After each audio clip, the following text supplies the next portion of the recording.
Welcome back to the National Defense Council of Iberia. It has pretty cool flag. No real leader because we are anarchists after all. It would be pretty weird for us to have a leader.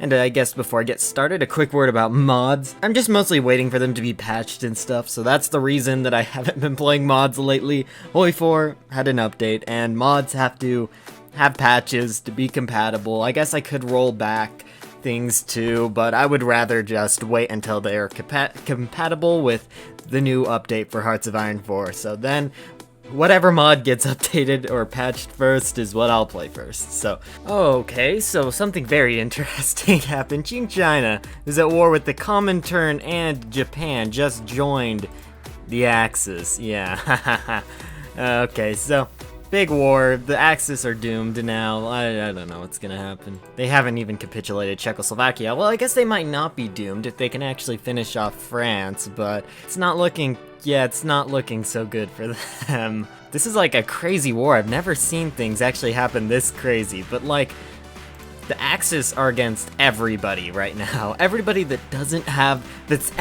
not in the Axis is at war with the Axis, pretty much. I should have done historical focuses. And a spy can be recruited. We have Maria Viller. They're all Iberian nationality, and I guess we better just get the escape artist because this guy's the only one with some interesting stat. And now I kind of have to decide who I'm really gonna go after because it's so hard to tell who I should fight first, or maybe the Axis, but then both the Allies and Comintern will be really strong. I'm actually just gonna justify to get into the war because the Axis are falling, and we better do this to get whatever we can from them because, yeah, they're not surviving. Even if we joined, there's really nothing we can do against the Soviet Union. The way we're going to win this is we need to get the Soviet Union and the Allies into a war because it's the only way, really.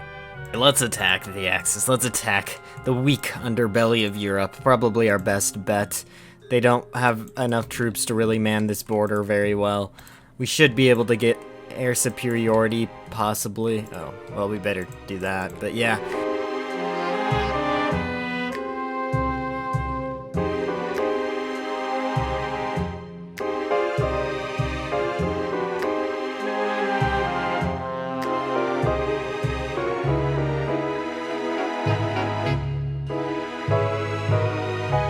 And look, this focus is insane. It says, our borders have been expanded beyond geography of the Iberian Peninsula, and the title we have given to our temporary defense council is no longer representative. This, lets us become the Global Defense Council and allows us, for the transfer and coring of any foreign-controlled states that have sufficiently high compliance.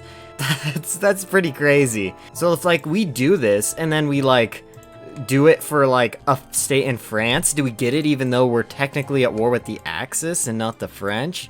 I think so. Okay, so I'm finally looking at this new screen. Really, it looks like civilian oversight, a lot of resistance, harsh quotas, martial law. Probably gonna go with military governor for France. Yeah, the low stability of our country really doesn't help with compliance. I don't know, I haven't actually watched many other people deal with it, so I don't know what's the ideal way to deal with that, because military governor is one of the highest ones that you can really do. I don't want to go on harsh quotas because we're already having enough problems with our resources. We're 4,000 guns in debt. Fall of Berlin though, it's bad. We don't want the Axis to lose too fast, which is kind of funny.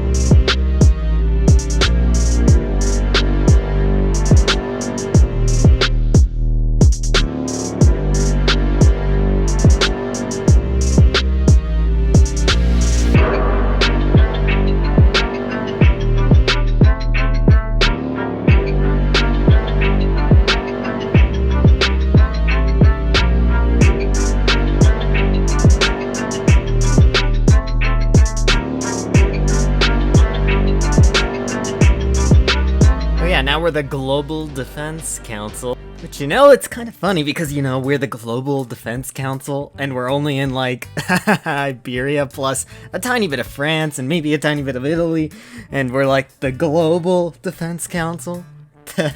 Kind of sad, really, honestly. We should have waited to do that focus just for pride reasons. This is just, it's pathetic. It's like calling yourself, I don't even know what to compare it to. Yeah, it's like if the UN was created and then it was only like the US and the UK and no one else. It's like that. Well, then that would kind of make sense, because all it is United Nations. It doesn't really specify how much, but the Global Defense Council, easily, like, a really bad name for your country, if you're that small. It's like a tiny, random country somewhere, calling themselves the Global Defense Council. It's a cool name, but still. Yeah, the Comintern is coming over here, though. At least Poland should get a lot of war score, too, which is... Wait, is Poland... Please don't be in the Comintern. Oh, they're in their own faction. That's okay. Yeah, Bulgaria joined the Axis, which is probably a bad idea. Okay, and we're gonna get very little. There's this was not a very good war for us, at least. Guess we can get Sicily. Yeah, we're not gonna really get anything. We got Sicily. Can we take the vampire place? Nope. Okay, oh well, we got 2 states, wow. That's amazing. Well, now we gotta figure out what raising up, like, planting the seeds of revolution is, because with this new interesting blob of the world order now, I don't really know what's gonna go on. We can only hope that the Comintern and the Allies fight each other, because right now only one war is really going on. Qing China just capitulated separately from the rest of the Axis. I guess Sicily Sicily at least has something, and this one state, of course, nothing. Well, wait. Yeah, that's us. Okay, something is still messed up there. We'll just, I don't know. Yeah, there's definitely a bug here or something. It says owner us, the Soviet Union still controls it. Talking a lot about how powerful the Comintern is, but the Allies are actually probably as big, if not a bigger threat. They have, like, all the Balkans and the France and Britain. They are a serious threat, honestly, just because the Comintern has China, which China has a lot of manpower, and the factories will... And the low factories won't matter forever. They'll still get a ton of divisions. But still, the Allies are an equal threat. This is kind of a scary situation, but there at least is this one Maizamor or whatever faction that is probably our easiest target. So our first option is to ignite anarchist uprising in Italy, so once we're able to do that, we will, and I'll see what exactly that does. Maybe it's the same thing as Portugal? I don't know. It's insane manpower, though. Like, that's a lot of manpower. Spain always, like, had this much manpower. And I know the Anarchist Society gives extra, but having this much with a kind of decent army on volunteer only is insane. Okay, I think I understand more about how the system works, finally. Like, so there's resistance and compliance, and resistance is what I was decreasing in France and stuff, but when you try to decrease resistance, it also decreases compliance.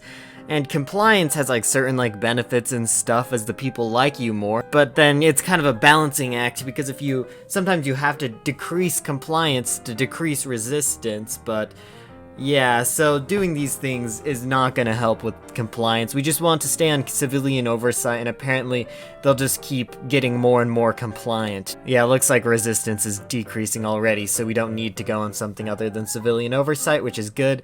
But we'll be at war with the rest of Italy soon in 13 days, so I really don't know what's gonna happen. Well, I did that thing in Italy, but nothing has happened. I don't know. Is it because they're a puppet?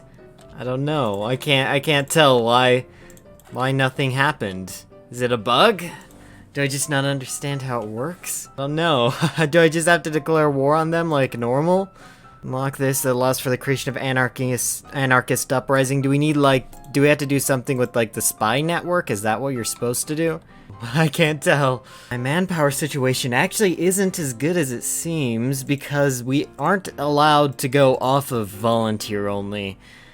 Yeah, that's why we have so much, because now we're kind of stuck on this. That's not the best situation we can be in, and apparently the anarchist uprising thing doesn't actually work too well, or is broken, or I'm not doing it right, I don't know. Well, it's probably a really bad idea to declare this war against a really strong Polish/Italian faction, but this is really all we've got at this point. So I'm going to try to do a quick naval invasion of Sardinia. Oh wait, and I kind of forgot that the Italians probably get their navy. Oh, yeah, that's not very good. Okay, let's see. They're attritioning pretty bad there. We might just be able to push through. Nope. Oh, we've sunk. We're sinking their destroyers. Oh, it was technically a victory, I guess. Haha. Yeah, this isn't a victory, though. This is impossible. Is our navy, like, legendary or something, though? That's a lot of destroyers sunk. Oh, the US? Yes! Yes, the US is at war with the Allies. Oh, that's good. Non-aligned Mexico was in the Allies, and Democratic Mexico was at war with them. So, the US will probably be invading will probably invade Canada and stuff. This is so stupid, but there's really, this is my only hope, is to declare war against the Allies, and I know I'm going to be in a defensive war. At least they're getting weaker or something. I don't know. It's so stupid, but oh, I forgot about Gibraltar. Well, it's definitely a good thing to get them out of Gibraltar. Well, I guess let's bring the tanks down there to do something. We could probably get a big encirclement there too, if things are optimal.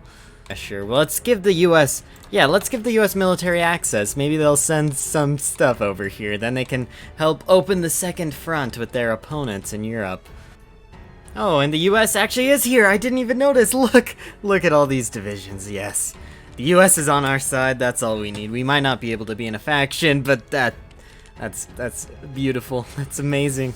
Only if the Soviet Union's destined to do something to make the Allies declare war on them, or guarantee somebody, or I don't know. This is end siege, guys. This is just do whatever we can to survive at this point. We've made too many enemies. And once our manpower's gone, our manpower's gone. So that's another thing to consider. Yeah, this isn't good. Let's try to escape. Oh no, it's over. All these divisions are encircled. Yeah, declaring war on the Allies was stupid, but like, nothing was gonna happen if we didn't. And if we declare war, at least I thought we might have a chance of weakening them. The French line is holding so well, but we almost have to retreat. Well, if we retreat, that could lead to a very bad situation. We're holding so well everywhere except right here. But it's Poland that's doing it. We could hold the Allies, we just couldn't hold Poland. Oh, I guess it's probably because the US isn't at war with Poland. Yeah, that's why. So the US can't really help us with that one. Yeah, we're gonna capitulate soon. Well, this was fun though, even though it's ending on a very bad note. I think this could be fun if I actually figure out how to play it correctly, how the uprisings actually work, and maybe if I plan things sooner, what exactly I'm going to do. It might be better to help the Axis instead of the Allies though, because the Allies, this is insane when you get stuff like this going on. And maybe if we only declared war on the Allies and not on Poland, things would have gone better. What? Okay, well, we're free again. Hello, everybody. Welcome back to my new Anarchist Spain playthrough. Well, we're right now the Global Defense Council. We have no army, but we have an okay amount of manpower. We lost a lot of it. Portugal's free again, and Sicily is gone, but we're still here. Oh, and Poland took Northern Africa and all of our colonies, but we're still okay, pretty much. The US will still fight on, I guess. We survived, okay. We might have not been able to spread anarchy. Anarchy did survive in the end, probably because we were non-aligned, but it's cool. I would try to rearm. Should we try to rearm and attack again with, like, only attack the allies this time. This would be a cool comeback story. That would be interesting. Anyway, thanks for watching. I hope you enjoyed this Endsieg. Maybe next time we'll be trying to get revenge against the people who defeated us, and then we're merciful and let us survive. Anyway, see you then.